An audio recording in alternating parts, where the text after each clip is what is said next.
Hey folks, welcome to Prayer and Practice.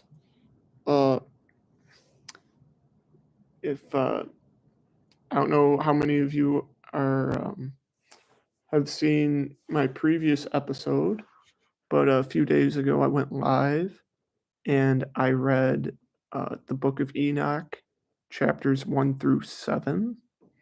And today I'm going to be reading the same chapter. I'm going to be reading Book of Enoch, chapters 7 through 14.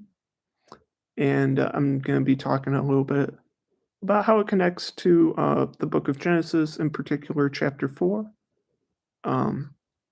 So if you didn't see the last episode, it's titled The Book of Enoch, chapters 1 through 7, and you can catch up on it, but I'll give you a little brief rundown of it. It's basically, it gives a little bit of an overview of a prophecy that Enoch has regarding the flood, and it talks about the infraction of the fallen angels and how they came down and interbred with human women, creating Nephilim, which are giants.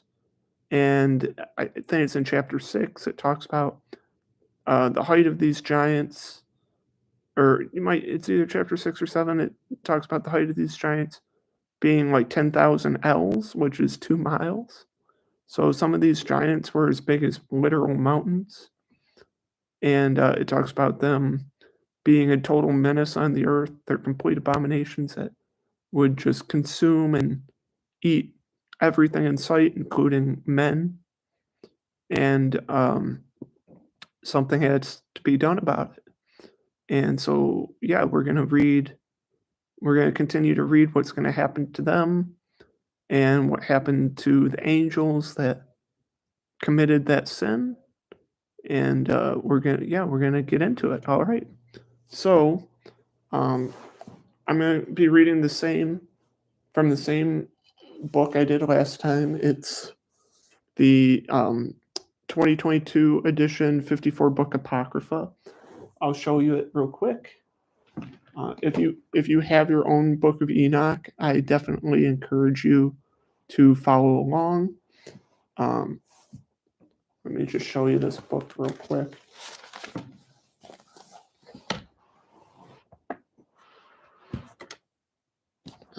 It's a heavy book, so forgive me.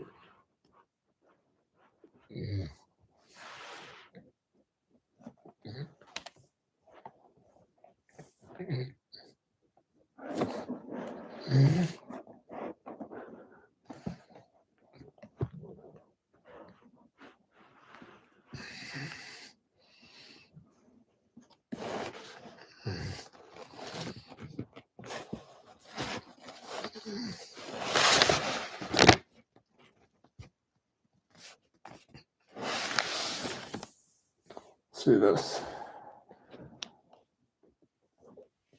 This is the complete 54 book Apocrypha. 2022 edition. It's an LSV, which means it's the literal standard version.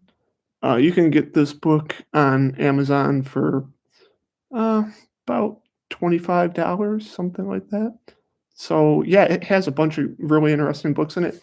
It has it comes with all the deuterocanonical books: First Enoch, Second Enoch, Third Enoch, Jubilees, Jasher, the Book of Giants. It also has all the New Testament Apocrypha, so stuff like First Clement, Second Clement. It has so many interesting books, and it has 54 apocryphal books in it. So I see some people have joined. Shout out to everyone that joined. And so yeah, it's let's get into it though. It's a very, very interesting collection of books. Highly recommend it.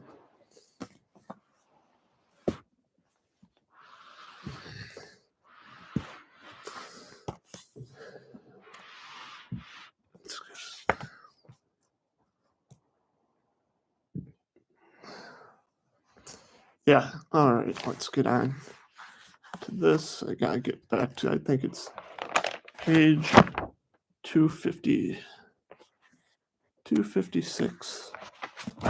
Wait a second.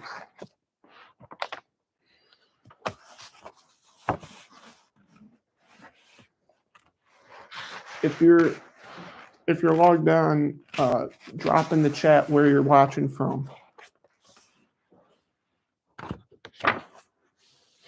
All right.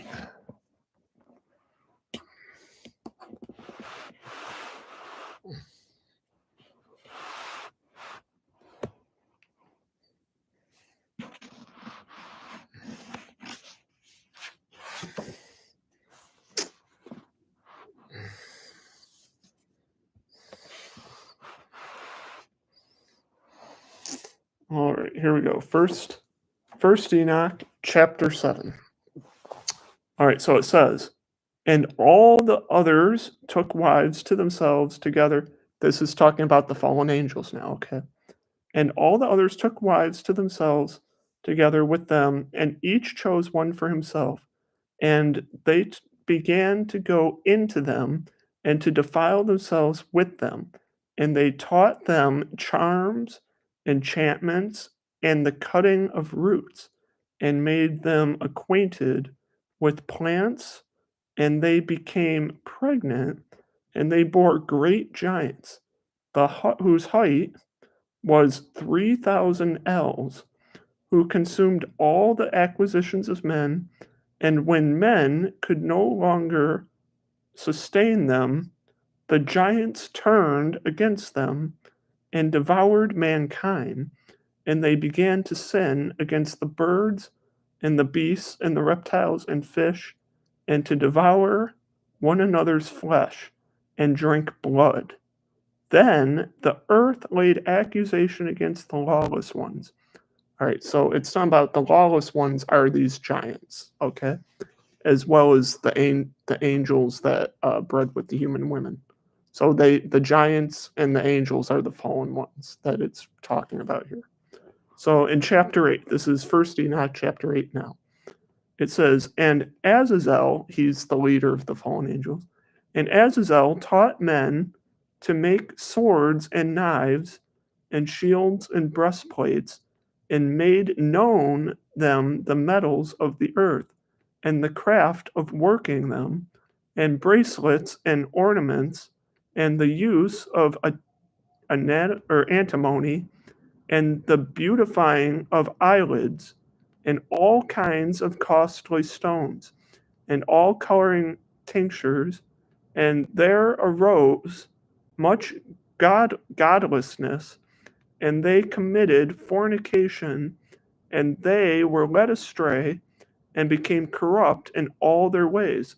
Samjaza is another one of the fallen angels. Samjaza taught enchantments, and in all their ways, Samjaza taught enchantments and root cuttings. Arnanos, the resolving of enchantments. Bragajel taught astrology. Kokabel, the constellations.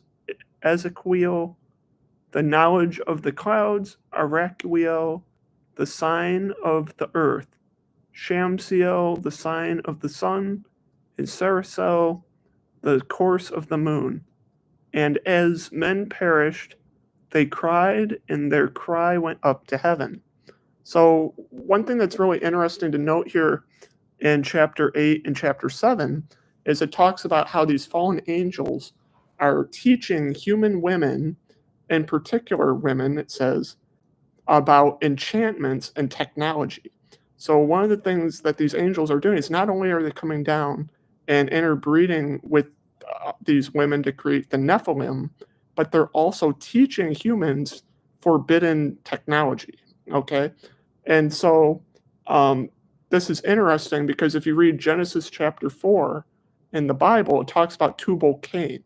Tubal Cain is part of the lineage after Cain. So after Cain kills Abel, he has offspring, and one of his offspring is Tubal Cain.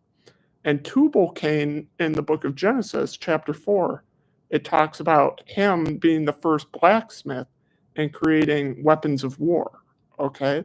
So it's really interesting that the book of Enoch seems to imply that technology like metalworking and enchantments and things of that nature were brought to humanity by fallen angels.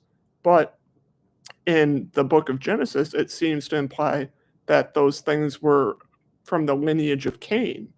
Now, one thing that's really interesting, if you know about Cain, is Cain was, kind of regarded as one of the first murderers, right? Cain was, you could say, really kind of like the first really bad guy, right? And so it's kind of interesting that um, in both the Genesis account and the book of Enoch, we see technology like coming down from sinful hands.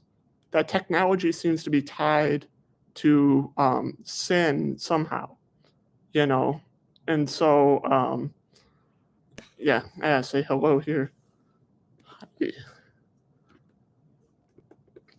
Thank you for joining. Glad to have you on the podcast here. So yeah, it's a really interesting to note though that both the book of Enoch and the book of Genesis seem to imply that technology had its start in sinful hands, rather it be from um, these fallen angels or from the lineage of Cain. And some people have even argued that Cain's lineage is somehow related to the fallen angels. There's a weird theory on that, which I don't know enough about, but I'd like to learn more about.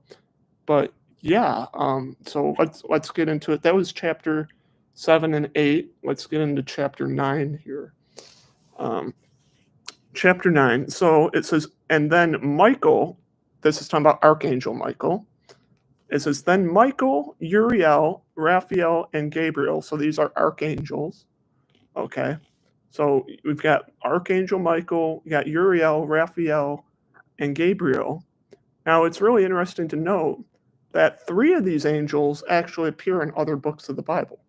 So Michael appears in the book of Daniel.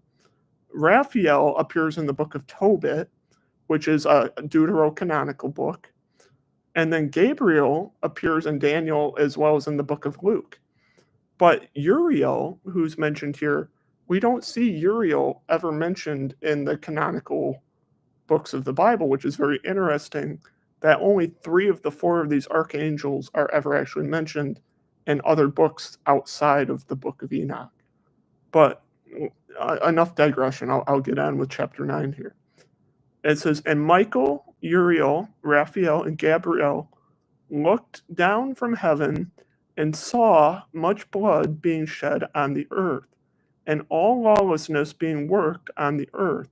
And they said to one another, the earth made without inhabitant cries, the voice of their crying up to the gates of heaven.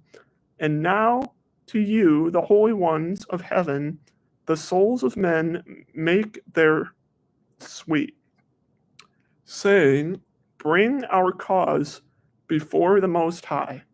Okay, so it's talking about these archangels are hearing the cries of humans who are suffering because of these Nephilim. Okay. Okay, and it says, and now to the holy of heavens, the souls of men, right, make their sweet, saying, bring our cause up to the Most High. So they're like, take our complaint to God. All right, take it to God. And it says, and they said to the Lord of the ages, Lord of lords, God of gods, King of kings, and God of the ages, the throne of your glory stands to all the generations of the ages, and your name is holy and glorious and blessed to all ages. You have made all things and have power over all things, and all things are naked and open in your sight. And you see all things, and nothing can be hidden from you. You see what Azazel has done. Remember, Azazel is the leader of these fallen angels that came down with the plot to breed with the human women. You see what Azazel has done, who has taught all unrighteousness on earth and revealed the perpetual secrets which were preserved in heaven, which men were striving to learn. That's going back to that forbidden knowledge of the enchantments and the metalworking and the medicine and the the perfumes and all of that stuff that it talks about them teaching to the women, right? To learn. And it says, and Semjaza, to whom he's another one of the fallen angels, and Semjaza, to whom you have given authority to bear rule over his associates.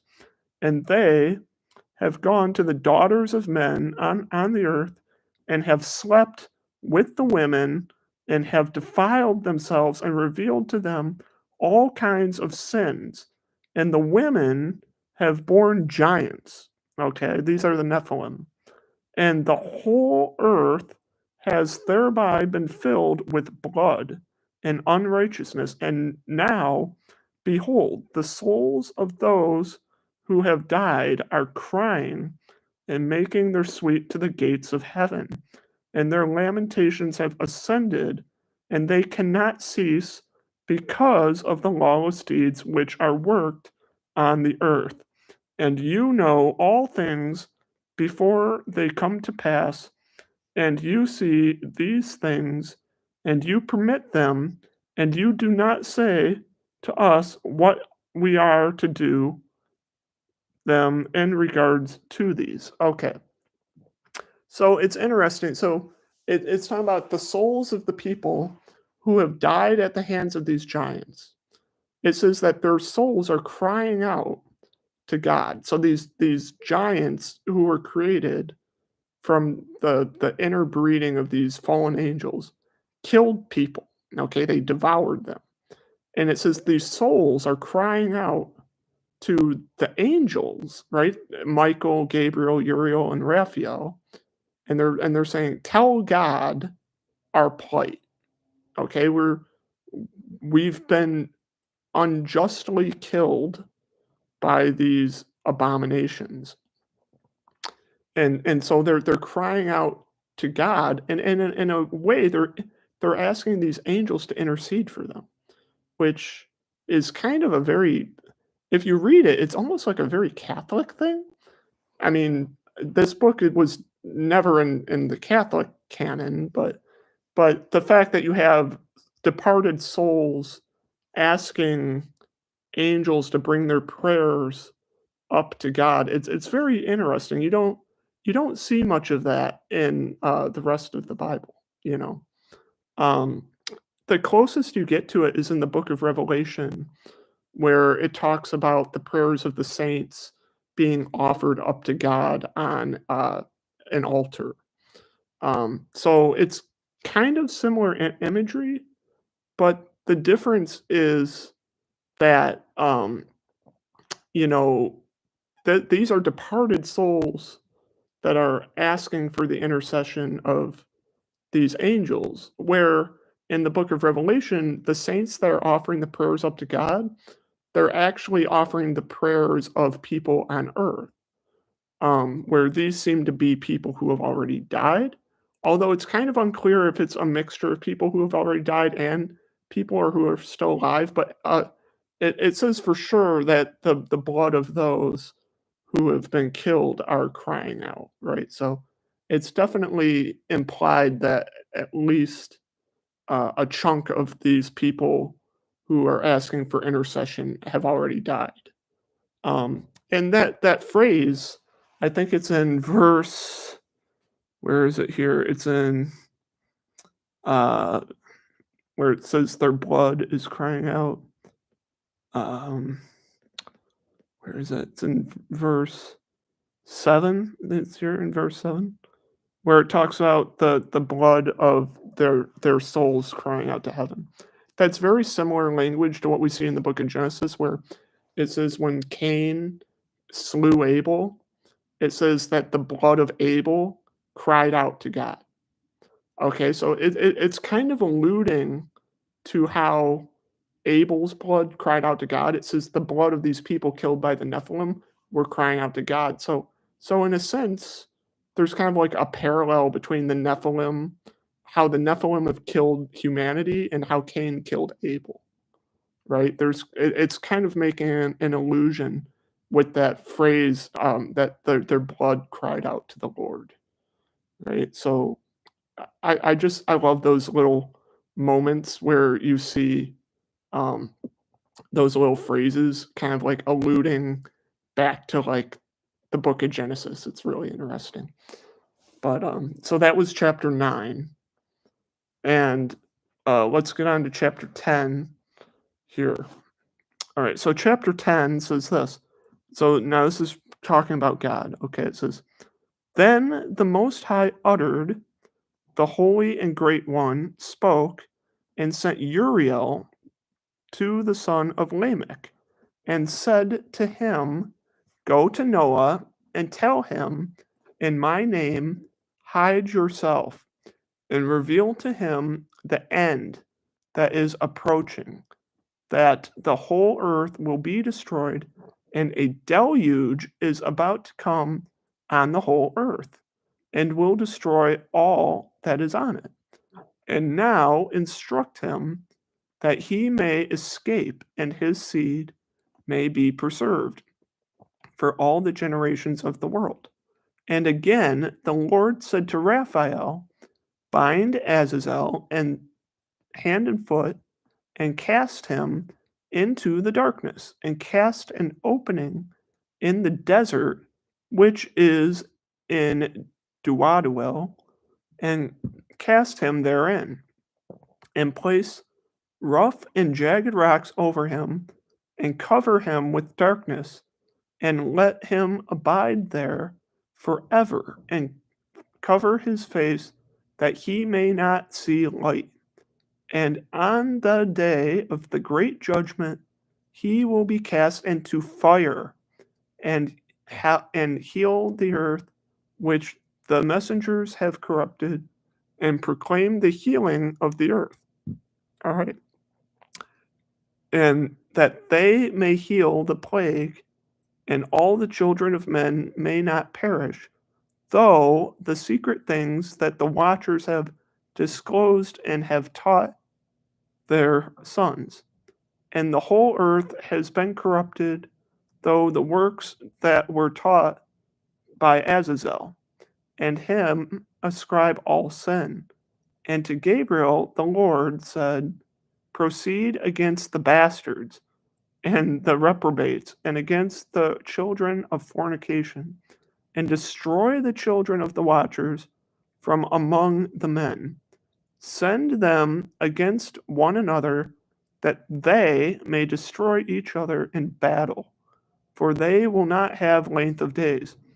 And no request that they make of you will be granted to their fathers on their behalf, for they hope to live a continuous life, and that each one of them may live 500 years. And the Lord said to Michael, this is Archangel Michael, Go bind Semjaza and his associates, who have united themselves with women, so as to have defiled themselves with them in all their uncleanness. And and when their sons have slain one another, and they have been the destruction of their beloved ones, bind them fast for 70 generations in the valleys of the earth, until the day of their judgment and of their consummation, until the judgment that is forever and ever is consumed, or consummated, I should say. All right, just a quick aside here. When it talks about these angels being cast into the abyss and put in chains, this is actually quoted in the New Testament. This is actually quoted in the second book of Peter, chapter 4, and it's also quoted in the fourth chapter of Jude, or the first chapter of Jude, chapter 4. Both Jude and Second Peter make reference to the fallen angels being kept in chains in the abyss. So it's very interesting that this is one of the parts of Enoch that actually makes its way into the New Testament. Um, Very interesting stuff. So yeah.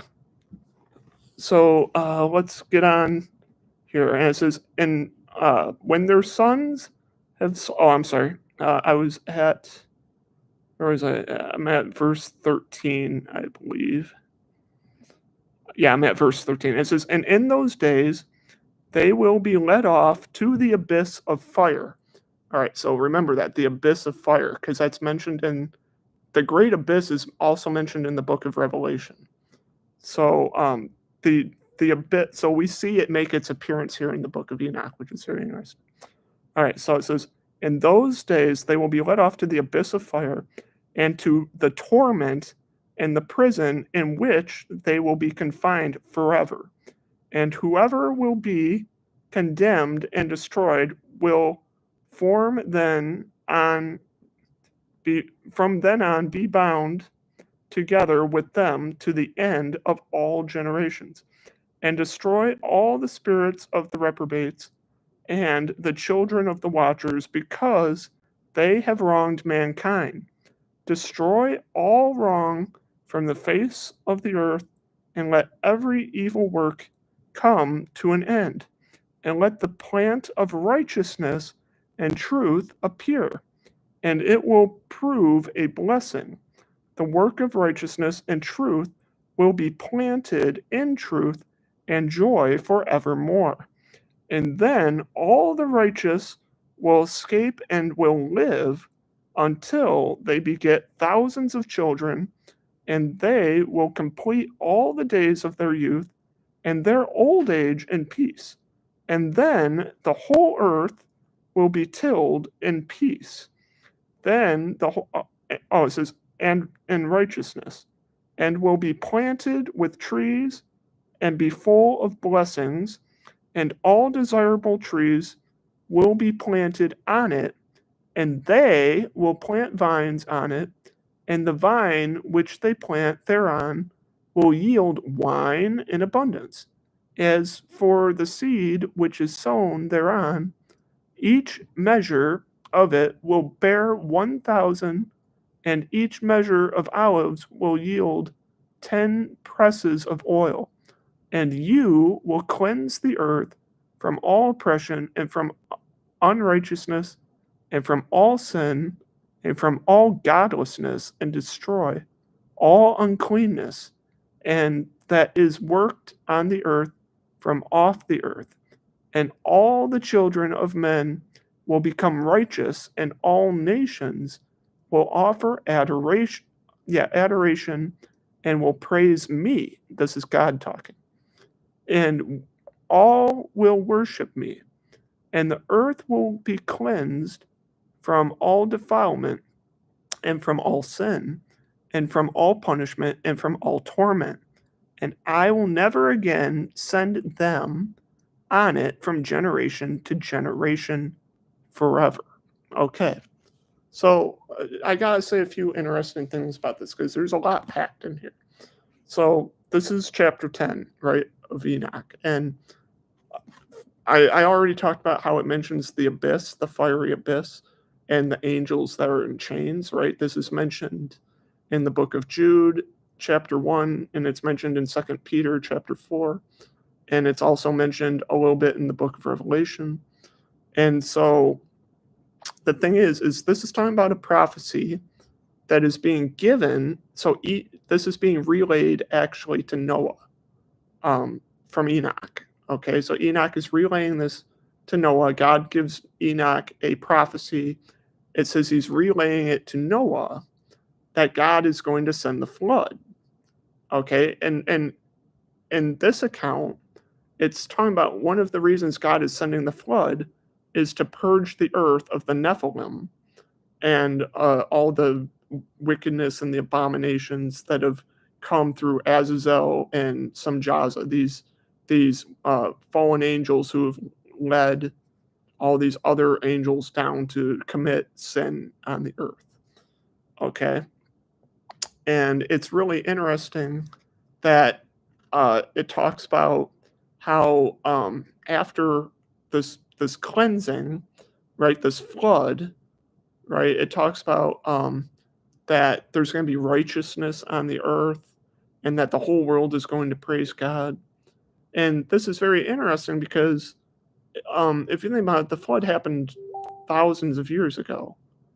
Okay, and um, after the flood happened, like, did we actually see righteousness on the earth as it is described in this prophecy? And it doesn't seem so, unless you like go way forward, like even to the time, like even beyond Christ's first incarnation. Like if you go all the way to the second coming, then you see this kind of like new Jerusalem on earth. But if you read the book of Enoch, it seems to imply that the earth would already be almost in a new Jerusalem state after the flood, which we don't really see accounted in the rest of the Bible. But it's interesting. But let's read on. Let's read on, and because there's likely more to it. And the reason I say there may be more to it is because one of the things Jesus mentions in the Gospels, he talks about how in the end times, he says it will be like in the days of Noah. Okay, so Jesus literally, let me Google this real quick, um, where Jesus actually says that. Um, I believe it's in the Gospel of Matthew.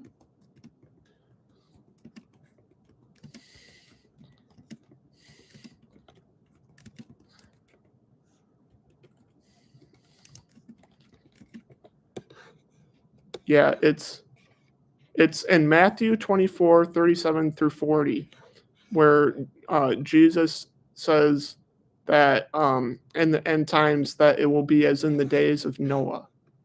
So it's interesting to note that this prophecy that Enoch is relating to Noah, it's interesting that it sounds very much like end times, but this prophecy has already kind of happened, right? Because the flood already came and went.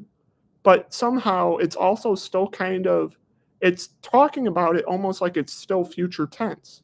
So it's an event that already happened, but it's talking about it in a way almost like it hasn't happened yet. And that's what leads some people to believe that the book of Enoch is an end times prophecy, even though it seems to be talking about an event that happened, that already happened. Because there is a theory that judgment and like apocalypse, so to speak, is it is cyclic, or that there's like a cycle of like almost like end times prophecies. And so like um some people might read this and think, all right, so the book of Enoch is talking about a prophecy that already happened, but is it also like a cyclic prophecy where it already happened in a minor way, but is it going to happen again in the end times in like a major way, right? Is there uh, how should I describe it? Like almost a like a I'm trying to think of like a really good way to describe it. If you've ever read the book of Maccabees, so if you've ever read the first book of Maccabees, second book of Maccabees, which they're deuterocanonical books, or what they would call apocrypha, and in the first and second books of Maccabees, there's a figure in the book. He's an evil king named King Antiochus Epiphanes. And King Antiochus Epiphanes is literally, he's almost word for word exactly what you describe the Antichrist to be like. Okay, but King Antiochus Epiphanes already happened, like 400, 300 or 400 years before Christ. Okay, but then in the book of Revelation, it talks about the Antichrist. And so if you read the first and second books of Maccabees, you read about King Antiochus Epiphanes, and you're like, well, he seems exactly like the Antichrist, right? And so you're like, well, what's happening here? It's like, it seems like, it's almost like there's a, like a pre-prophecy, and then like a grand prophecy, if that makes any sense. And so I think what Enoch is kind of laying out for us is when the flood came and you had like this end, so to speak, where everybody is wiped out, right? The ungodly are wiped out, and then you have the righteous that are kept alive, right? Noah and his family. Um, there's a lot of people that have said that the ark symbolizes the church, okay, and that the waters symbolize baptism. And so the prophecy that Enoch is relaying to Noah, while it is a prophecy that's already kind of happened, in a sense, it makes us look forward to what the end times will be like.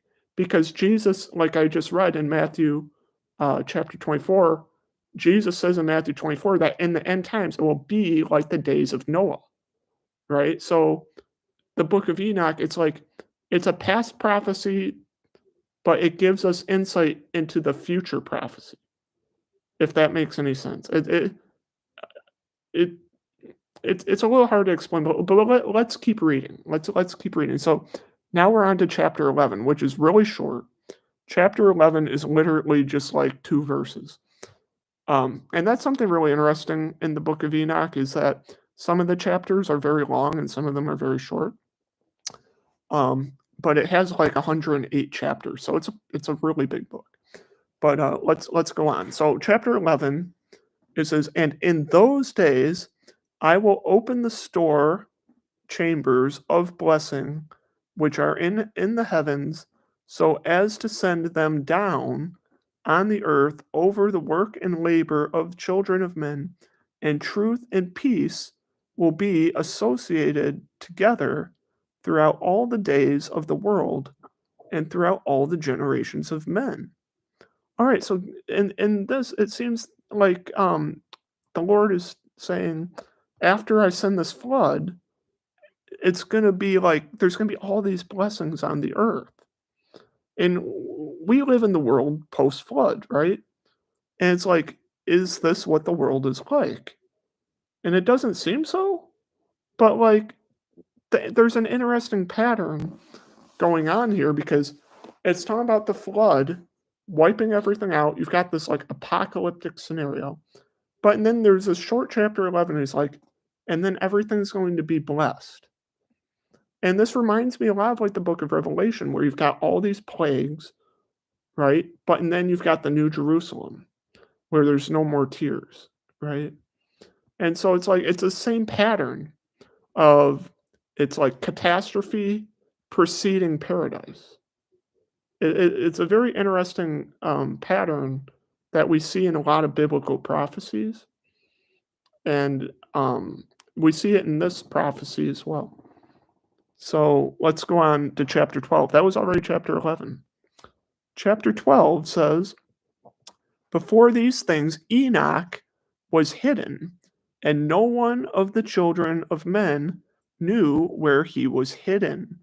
Now, I'm guessing the hiddenness of Enoch is relating to, um, if you read the book of Genesis, it talks about how Enoch was taken up by God. He did not see death. So when it says that Enoch was hidden and no one of the children of men knew where he was hidden and where he dwelt and what had become of him, I'm assuming this is the point in which God took him up to heaven. And this is where I think he begins to be shown heavenly things. Okay. And his activities had to do with the watchers, and his days were with the holy ones.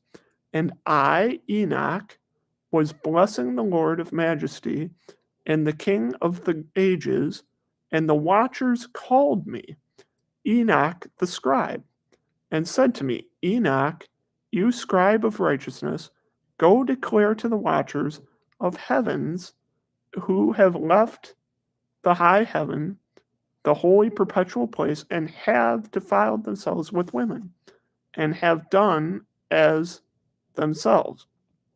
Oh, and have done children of earth do, and have taken wives to themselves. You have worked great destruction on the earth, and you will have no peace nor forgiveness of sin. And inasmuch as they delight themselves in their children, they will see the murder of their beloved ones, and they will lament over the destruction of their children, and will make supplication continuously. But you will not attain mercy, but say to them, you will not attain mercy and peace. Okay, so this is talking about, so in Genesis chapter 4, it talks about Enoch is taken up to heaven, right? He doesn't see death. And we're not told in the book of Genesis what Enoch is doing. But in chapter 12, it's telling us what Enoch was doing in heaven. And it says he was blessing God, but also that he had a mission to do, that he had a mission to go and tell these angels, these fallen angels, that God is going to wipe out their abomination children and that there is no forgiveness for what they've done. They are doomed for eternity. Okay? So Enoch has to go tell these fallen angels that they are doomed for all of eternity and that they're going to watch their Nephilim children be wiped out with the flood. And the interesting thing is it seems to imply that these fallen angels have a filial love for these Nephilim. That even though they're evil angels, that somehow they have a father-son-like relationship with the Nephilim that they have created. And it actually says that they're going to mourn the loss of the Nephilim, which is interesting. All right, so now let's get on to chapter 13. This is First Enoch, chapter 13. It says, and Enoch went and said, Azazel, remember Azazel is one of the fallen angels, Azazel, you will have no peace. A severe sentence has gone out against you to put you in bonds, and you will not have toleration nor request granted to you, because of the unrighteousness which you have taught, and because of all the works of godlessness and unrighteousness and sin which you have shown to men. When it says, then I went and spoke to them all together, and they were all afraid, and fear and trembling seized them. And they implored me to draw up a petition for them that let me turn the page. All right, so these fallen angels are literally shaking in their boots at what Enoch is telling them, okay? And it says that they might find forgiveness. So so Enoch is like telling these fallen angels what God told him to say. And they're shaking in their boots and they're like, Enoch, go ask God to forgive us, right? But God just got done telling Enoch that he's not going to forgive them, even though they're going to ask for forgiveness. All right, so let's read what it says. So it says that he might find forgiveness to read their petition in the presence of the Lord of heaven. For from that point forward, they could not speak with him, nor lift up their eyes to heaven for shame of their sins, for which they had been condemned. Then I wrote out their petition and the prayer in regard to their spirits and their deeds individually, and in regard to their requests that they should have forgiveness and length. Yeah, it should say length of days, but just says and length. And I went off and sat down at waters of Dan in the land of Dan to the south of the west of Hermon. That's Mount Hermon, which is where Moses had the burning bush, Mount Hermon. And there I read their petition until I fell asleep. So Enoch literally fell asleep reading all these prayers that these fallen angels wrote down. Okay, and behold, a dream came to me in visions as I fell asleep. Oh, and behold, a dream came to me, and visions fell down onto me, and I saw visions of discipline, and a voice came bidding me to tell it to the sons of heaven and reprimand them. And then I awoke, and I came to them, and they were all sitting gathered together, weeping in Abzajal, which is between Lebanon and Censor, which with their faces covered. And I recounted before them all the visions which I had seen in sleep. And I began to speak the words of righteousness and to reprimand the heavenly watchers. Okay, so just a quick recap of chapter 13. So uh, Enoch goes to these fallen angels. Okay, God had given him a message to give them in the previous chapter. And God basically says to him, he goes, tell these fallen angels they've done screwed up. And I am not going to forgive them. They're going to beg for forgiveness, but don't do it. All right, so Enoch goes and talks to them, and they're like quaking in their boots, and they're like, tell the Lord to forgive us. We're sorry we created the Nephilim. And Enoch writes down everything they're asking. And as he's writing it down, he falls asleep. He's so bored reading their stupid requests that he falls asleep. And as he's sleeping, he has a vision. And now we're about to be told what his vision is. Okay, so chapter 14. This is Enoch's vision when he fell asleep. Okay, he says, the scroll of the words of righteousness and the reprimand of the perpetual watchers, in accordance with the command of the Holy Great One.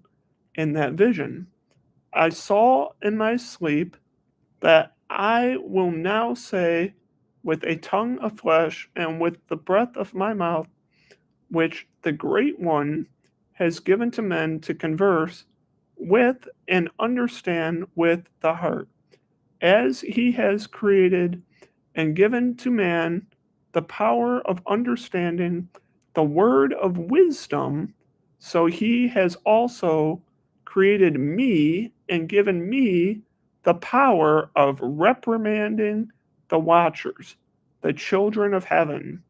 So Enoch, even though he's a man, is tasked with reprimanding angels.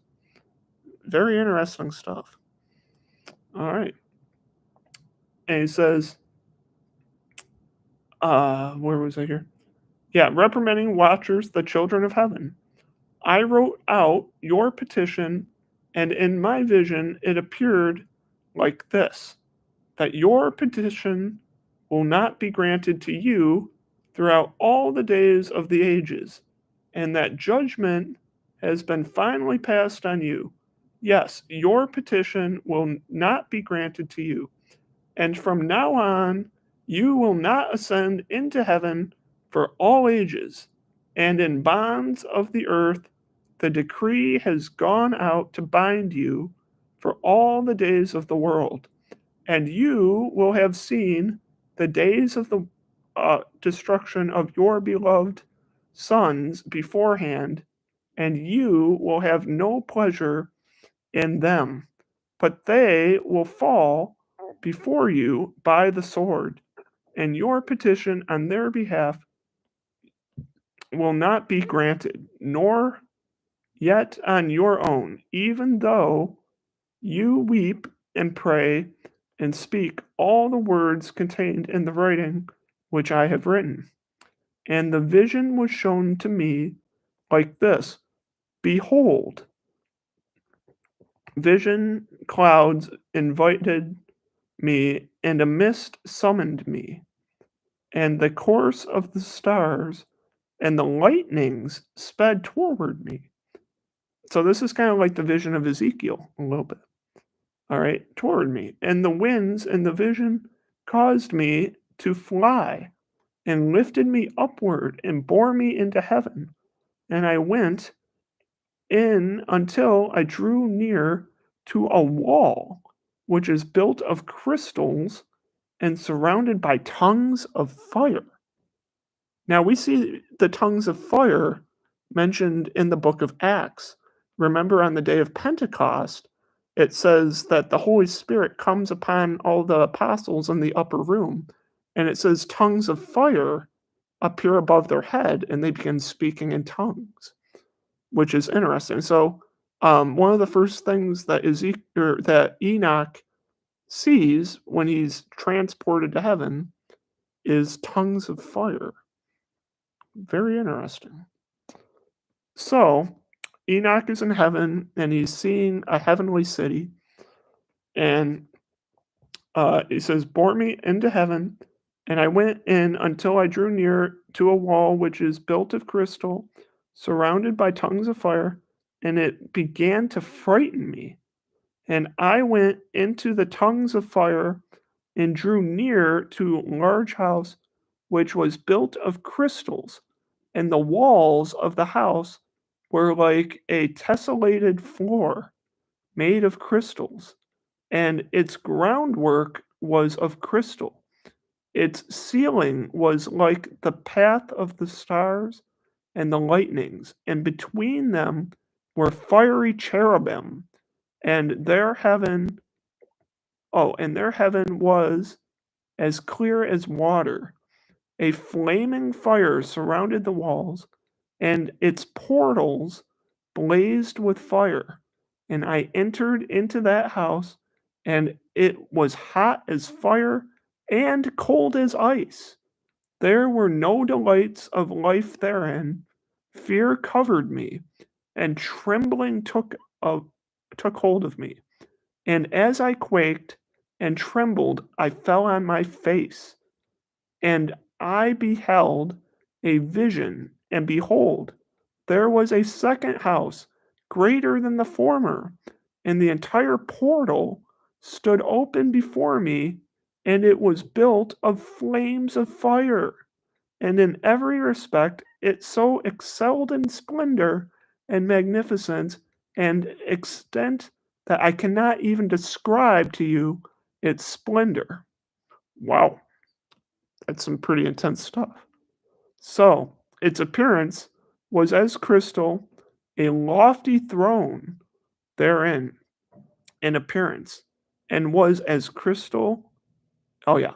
And the wheels thereof as the shining sun. And there was the vision of cherubim.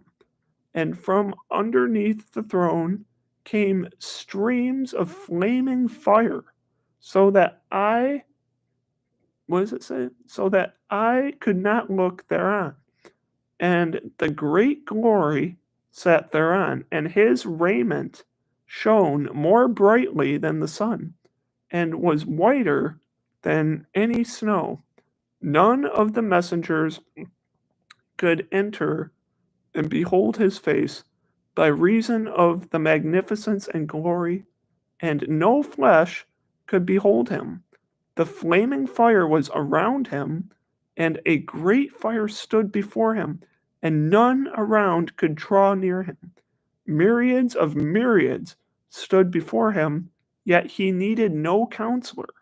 And the most holy one who were near to him did not leave by night nor depart from him. And until then, I had been prostrate on my face, so that means he's like fell forward on his face, trembling. And the Lord called me, and his own mouth said to me, "Come here, Enoch, and hear my word." And one of the holy ones came to me and walked me, and he made me rise up and approach the door, and I bowed on my face downwards. That is chapter 14. Now, I don't know about you guys, but that's some of the most intense, amazing, beautiful imagery I've ever read in any book anywhere. It just absolutely blows your mind. Um, if you really read what it's saying, it's describing heaven, and the description of heaven that it's given, it says there's walls of crystal, okay, and it's talking about tongues of fire. where else do we see walls of crystal and tongues of fire? We see that in the New Testament. Okay, and in the book of Revelation, when the New Jerusalem comes down out of heaven, it actually describes each of the walls as being a different type of precious jewel. Okay, so we see this imagery in the book of Revelation of the New Jerusalem being very crystalline, right? And then also, like I said, the tongues of fire make an appearance in the book of Acts when the Holy Spirit descends upon the people in the upper room, right? The disciples. It says tongues of fire appear above their head, and they're able to speak in tongues, which is other languages that they don't know. And so it's very interesting that this imagery makes it into the New Testament, and it's very similar to imagery that we see in the book of Ezekiel. In the first chapter of Ezekiel, we see Ezekiel, he's walking along the road, and he starts describing this amazing vision of God's throne, right? And that's where we get the vision of the four living creatures and the wheels within wheels with all the eyes, and in the center they have a crystal with fire, and it talks about lightning and fire being around God's throne. Just like in the book of Enoch, it says that there's lightning and fire around God's throne. And a really interesting thing, I think it's in verse 12, Enoch chapter 14, verse 12, it actually says that there's fire, like a stream of fire that's proceeding from God's throne in heaven, which is interesting because in the book of Revelation, when it talks about the lake of fire actually comes out from the throne of God in the book of Revelation. And that's where the devil and his angels are cast into the lake of fire, along with the Antichrist and the beast. They're all cast into the lake of fire that proceeds out from the throne of God. So we see so much overlap between the description of heaven in the book of Enoch and in the book of Revelation. And that's really, to me, that may be one of the most interesting and just captivating aspects of the book of Enoch is that it seems to overlap so well with the imagery in the book of Revelation. And as I was saying earlier in chapter, I think it was chapter 11 and 12, where it talks about this flood coming and this catastrophe, but and then there's this time of like prosperity on the earth, right? It gives Revelation vibes where we have all these plagues, but and then we have the New Jerusalem, right? So like there's a lot of overlap between the way the book of Revelation is written and the way that the book of Enoch is written. And in particular, this is the first, when I say the first book of Enoch, I'm really talking about there's actually 5 books that make up the first book of Enoch, okay? And the first book of Enoch is called the Book of the Watchers, and that's what we're reading right now, okay? And so the book after this, I believe it's called the parables or the dream visions, I forget, and it goes into even more detail about heavenly, like what heaven looks like, and it talks about the Son of Man, and a lot of people have speculated if you read the description of the Son of Man, it seems to be talking about Jesus Christ, and that's why a lot of people think the Book of Enoch is a messianic book because it seems to be pointing towards Jesus, right? And like I said, when Jesus talked about the end times, he said it will be like in the days of Noah, and the book of Enoch describes what it was like during the days of Noah. So, yeah, there's some very interesting stuff going on here, and that was about all I was going to read for tonight. I was only reading up to chapter 14, but if anyone has any questions in the chat or has anything they want to talk about regarding what we just read before I sign off, I'd be glad to respond or talk with you guys. Um, you know, it's really deep, and it's pretty it's some might say bizarre imagery. It reminds me a lot of the visions that you see in Daniel and in the book of Ezekiel and like in the book of Revelation. So it's really interesting stuff. Um, anyone have any questions or anything they want to talk about before I sign off?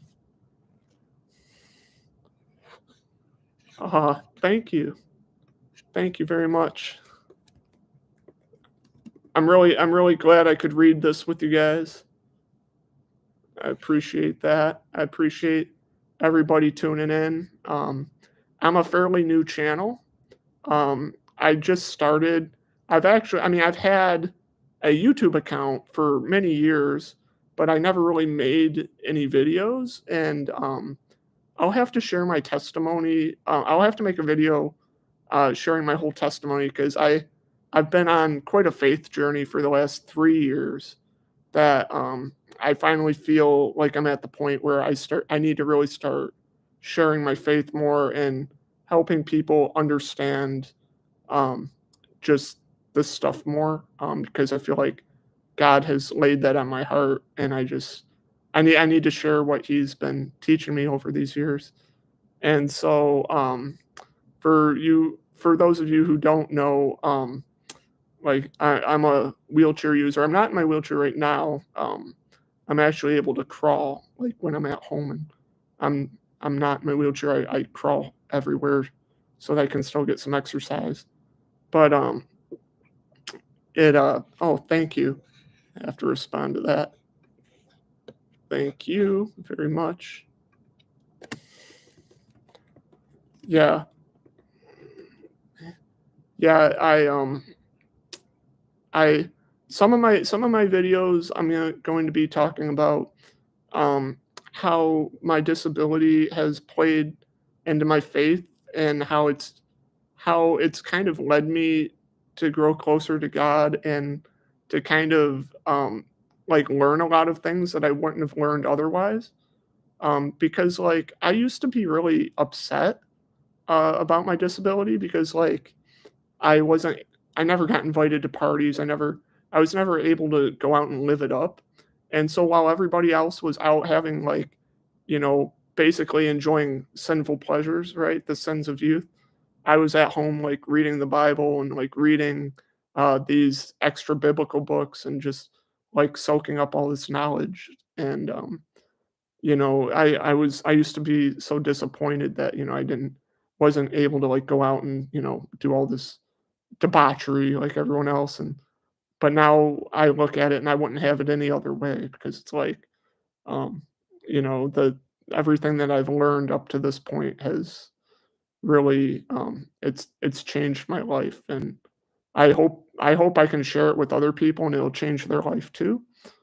And yeah, I want to bring that to as many people as I can. So yeah. um I'm going to be doing another live stream sometime this week. I don't know if I'm gonna do it tomorrow or maybe possibly Wednesday night. I'm gonna read up to chapter 21. So each time I do a live, I'm gonna read 7 chapters of the first book of Enoch, and we're gonna work our way through the whole book. Um, like I said, I'm using a 54 book apocrypha, and it has lots of other books in it, including like the Book of Giants and the Book of Jasher, which are all related to the Book of Enoch as well as Jubilees. All these books are connected to the Book of Enoch. It also has Second Enoch and Third Enoch. After I finish First Enoch, we can do a vote, and if people would like me to cover Second Enoch or Third Enoch or like one of the other books connected to the Book of Enoch, I could cover that. Or if you guys want me to cover one of the books in the actual Bible, I can cover that as well.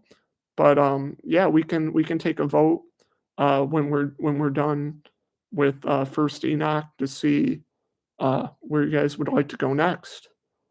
Um, But yeah, hopefully we can do another live. Like I said, it probably won't be tomorrow, probably be Wednesday. But we're gonna cover up to chapter 21. So and I'm gonna try to do it around 9 p.m. Eastern time. I was gonna do it at 9 p.m. Eastern time tonight, but I got home a little late, and so it was closer to 10 when I started. So I'm gonna try to get it closer to 9, because I know people have to get up in the morning. I don't know if everyone wants to stay up till 10 o'clock talking about the Book of Enoch. But I'm glad to do it with you guys if you want. So thanks for tuning in, and I want to close with a little prayer before we leave, and then I'll sign off. Dear Heavenly Father, thank you so much for this time together. Thank you for just speaking to us and for giving us the opportunity to learn more about you. Lord, I just pray that you would bless everybody who's watching, and that you would protect them and keep them safe, and that you would reveal your wisdom to them and reveal yourself to them more and more each and every day. Lord, I pray these things in Jesus' name. Amen. All right. Okay. Well, you say whatever stands out to me. The thing is I I have a wide range of I love all this stuff. I could go on and on about all this stuff, and um it wouldn't it's hard for me to focus on which one I want to do the most. Actually, one of my favorite they call it a deuterocanonical book. Um I might even have to make a whole video about the Deuterocanon. I just a quick question. How many of you are familiar with the term Deuterocanon? Are you familiar with that? Do you know what the Deuterocanon is? I'll wait till people say yes or no. All right. Well, I'll just tell you. The Deuterocanon. All right. So the Deuterocanon is 7 books. So there are 7 books that are in. Um, they how should I say this? There are 7 books that used to be in all Bibles. Okay, and those 7 books were the book of Tobit, the book of Baruch, the book of Judith, the book of Wisdom of Solomon, the book of Sirach, the the book of First Maccabees, and the book of Second Maccabees. All 7 of these books used to be in all Bibles. If you go back to the King James Bible, the original King James Bible, the 1611, all King James Bibles had these additional 7 books. And then in the 1890s, they decided that because Protestants and Catholics couldn't agree on the canonicity of these 7 books, they decided to make things easier and to save money on printing paper, that they would just stop printing these 7 books in Bibles. So the Bible used to have 73 books, but now it has 66. So one of my favorite books is actually in the Deuterocanon, and it's a book called The Book of the Wisdom of Solomon. And I really love the Book of the Wisdom of Solomon a lot because chapter 2 has an explicit prophecy about Jesus Christ. It talks explicitly in a prophecy about his suffering on the cross, which is really interesting. And I want you to keep in mind that the Book of the Wisdom of Solomon was found among the Dead Sea Scrolls, and it was written in 400 BC. So 400 years prior to Christ. There's a very explicit prophecy about Christ in it. The Book of the Wisdom of Solomon is 19 chapters. It's not very long, but after we finish Enoch, if everyone's interested in it, I would be more than happy to cover it.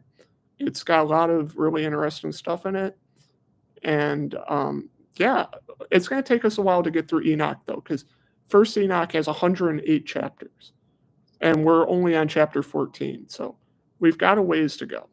But I'm glad to do this with all of you guys and go on this journey together.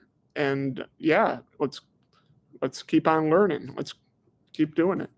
So hopefully I'll see you guys all Wednesday when we do our next live. What? Oh, where can I find the official Book of Enoch? You can find it. So I'm using a version called the LSV, and let me see. I'm gonna drop. Adam, can you hold on a second? I'll drop a link. I'll drop a link so you can buy it. All right. Just give me a second to get there. Um,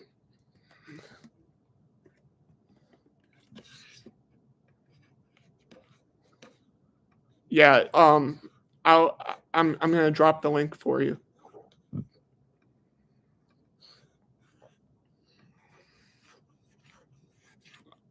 All right. Here's the link. Oh, it won't let me. It's got too many characters. All right, Adam. If you want to be able to get the Book of Enoch. Oh wait, what is the Solomon book in this Enoch, or is it different? The Wisdom of Solomon is a separate book, but it's part of the same collection. So wait, although there are books taken out of later translations, Enoch is still no, Enoch was never in any of the like proto canon. You're right. The only the Essenes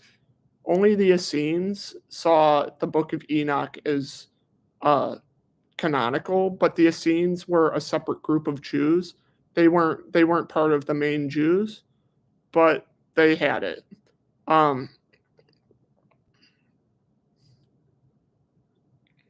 Yeah, no, I know that. The Book of Enoch has a lot of Greek philosophy in it. No, I know that the Book of Enoch was never part of never in like that the original canon. But what I was gonna tell Adam here is, if you look up, so it's called here I'll tell you, it's called 54 book complete apocrypha. So the 54 book complete apocrypha, it has first Enoch, second Enoch, third Enoch, and it has all the Deuterocanon. It has all like yeah, it's a really great find. I highly recommend it. The book that I'm using, this 54 book apocrypha, it's the literal standard version. So the literal standard version is like a word for word translation of the original text. It's the most accurate version of the text that you're going to find.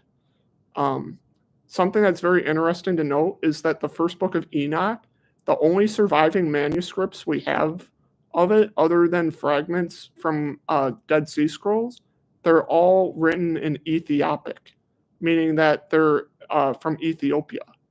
And the wait, was it? Do I find that? Yes, you can order it on Amazon. It's $25. It has 54. It has all 54 books in it. I highly recommend it. It's one of my favorite things I have to read. It's really awesome. And not only does it have not only does it have the 54 books of the Apocrypha, it actually has some of the additional chapters from the Septuagint. So, did you know that about the Greek, though? Enoch mentions pagan concept.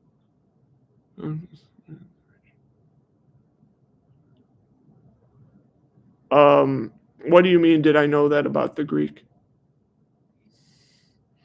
Are you talking about the Septuagint? Like the Greek Septuagint? or what? I'm not new, so but I'm not sure what you're referring to as far as if I knew about the Greek or not.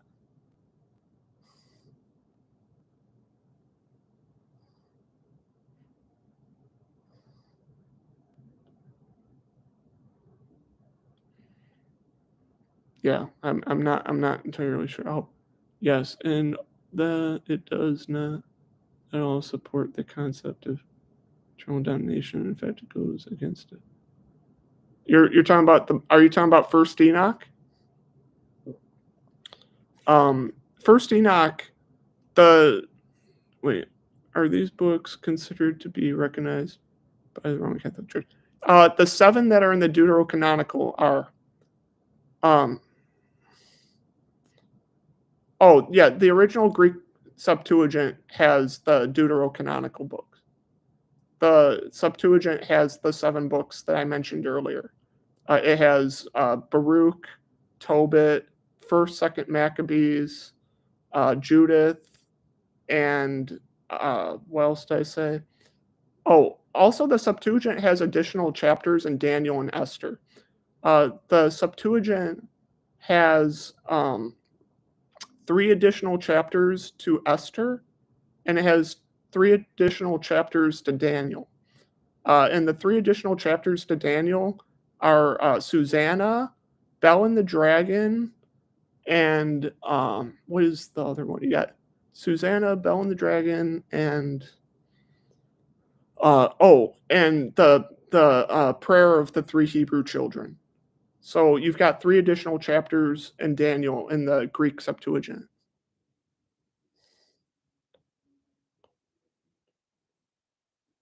And so yes, all those are in the Catholic Bible. They still have them. And they're also in the Eastern Orthodox Bible as well. Just for everyone to know, there's actually I don't know if everyone's ever heard of this, but there's actually a sizable denomination of Christianity known as Taiwanito Orthodox, or what they call Ethiopian Orthodox, and their Bible actually has 81 books. So the Ethiopic Bible has 81 books, and Enoch is one of the books in the Ethiopic Bible. But the Roman Catholic and Eastern Orthodox Bibles have 73, and the Protestant Bible has 66. So, um, yeah. So, any other questions before I go? Or I think the canon is an extremely interesting topic, and it's a topic that has what you should look at total victory of Christ. He gives the Greek and shows how it says God will save everyone. Oh, you're talking about like a almost like a universal salvation type of thing. The concept of eternal damnation is something pagan, and the Jews were supposed to reject such things. Well, in the Old Testament, we don't really see the afterlife fleshed out the same way we do in the New Testament. Because in the Old Testament, a lot of times it talks about Sheol, and Sheol is different than hell. Sheol was more like just like a holding place, like a underworld. It wasn't really. That is what the original Greek says. And even thinking we have immortal souls comes from paganism. Well, I'm not. Yeah, that's a whole separate debate. But well, the idea of immortal souls, the Bible never says that our souls are immortal apart from Christ, right? Um only Christ can grant eternal life, right? Because one of the punishments of eating the fruit in the Garden of Eden, God said, "After this day you will surely die." And he wasn't just talking about physical death; he was talking about spiritual death as well. And so, um, wait, it is the same as hell. It was no holding place. These words Sheol is mysteries. Hell, Sheol, Hades, Gehenna, bottomless pit. Yeah, see, I'm not sure that about whether it was or wasn't dishonestly mistranslated, but from what I've understood, I've always heard Jewish scholars describe Sheol as being different than heaven or hell or paradise or Abraham's bosom, and I've heard theories that there's many different layers of the afterlife, like in the New Testament, it makes reference to Abraham's bosom, um, in the parable of Lazarus and the rich man. And then what? Correct man, your soul can die. He says he can kill it. Yes. Yes. Jesus says, do not just fear the one who can kill the body, but fear the one who can kill the body and the soul. Right. Yeah. Yes. Jesus says that in the New Testament. And I believe it's in the Gospel of Matthew. I'm drawing a blank. I'm good at knowing the books where verses are from. I'm not always good at knowing chapter and verse. But yeah, but yes, there were some other New Testament apocrypha books that made it seem as though hell and like that everybody would be saved. One of those books, I believe, is the Revelation of Peter, which I have as well. I could do the Revelation of Peter if you guys are interested. But wait, to people that were disobedient in the flood to unbelievers. Wait, the presupposing things, not getting beliefs from text. Abraham's bosom is a parable, so I would. Yeah, I agree with you. I don't take that literally either. I have to take the dog out. Have a good night. Thanks, Adam. I hope you join us next time. Um, bye. Bye, Adam. Um, thank you for joining us. All right, sorry I misspelled that. Preaches the gospel of salvation to dead unbelievers. Yes, he does. Um, it mentions that uh, it right. Um, I'm drawing a blank. I think it's in is it in First Peter, either First or Second Peter, where it says that he descended down to preach to the souls that were in chains. Right. That's why when we say the Apostles' Creed, one of the lines in the Apostles' Creed says he descended to hell. Right. And on the third day he rose again. Um, yeah. Oh, you only have.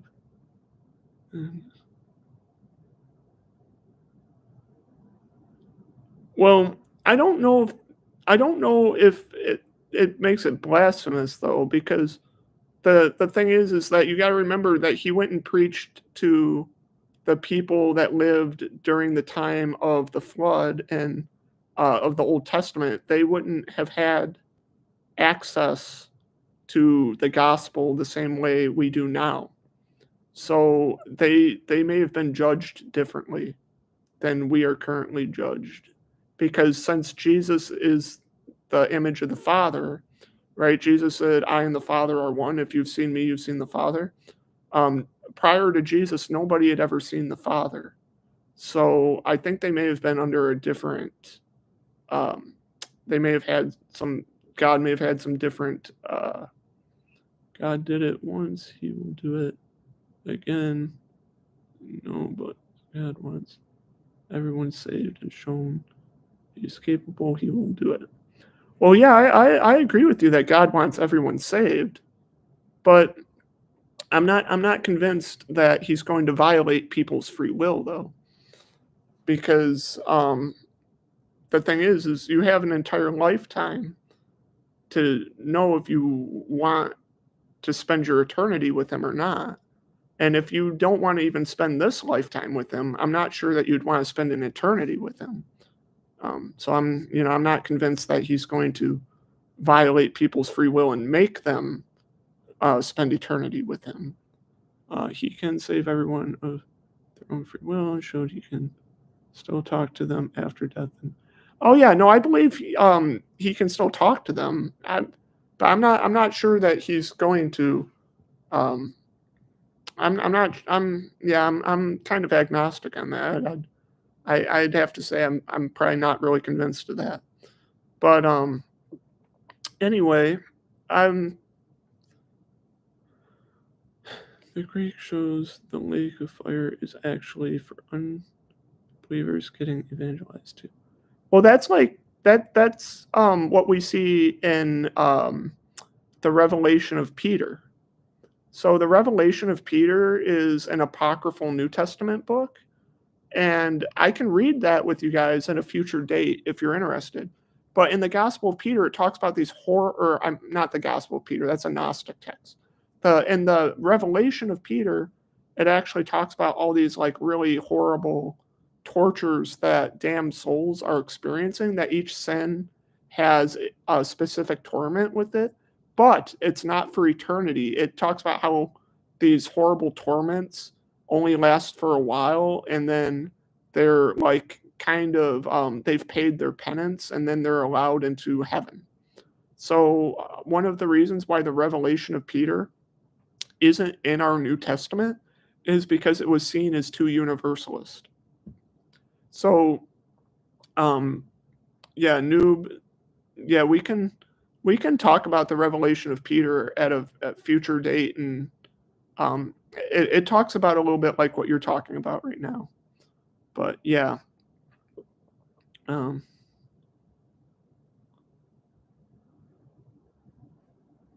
what does it say? That is not from God. That you only get saved by believing and not paying penance.